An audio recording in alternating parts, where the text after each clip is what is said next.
রোজা রাখা অবস্থায় স্বপ্নদোষ বা কামভাবের জন্য মজি বের হলে কিংবা বীর্যপাত হলে কি রোজার কোনো ক্ষতি হয়?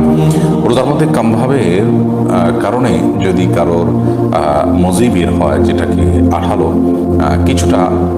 কিছুটা আঠালো পানির মতো যে পদার্থ যদি বের হয়, তাহলে সেক্ষেত্রে তার ফলশ্রুতিতে রোজা ভঙ্গ হবে না।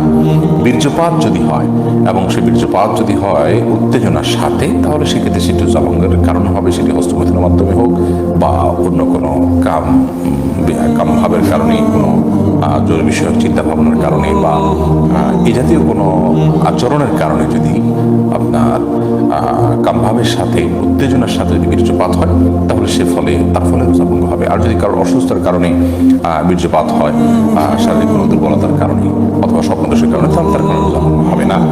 তবে মজি যেটা কিছুটা আঠালো পানির মতো, সেটি বের হওয়ার ফলে, যেটা বীর্য নয়, শুভ্র সাদা নয়, সেটি বের হওয়ার ফলে রোজা ভঙ্গ হবে না। তবে সেটি বের হলে অজু ভঙ্গ হবে। তবে রোজা রেখে আপনার মজি বের হতে পারে এরকম কোনো চিন্তা ভাবনা, কল্পনা বা আচরণ থেকে বিরত থাকা উচিত। সিয়ামের যে মৌলিক লক্ষ্য আছে, সেই লক্ষ্য সাধনের স্বার্থে এবং প্রয়োজনে।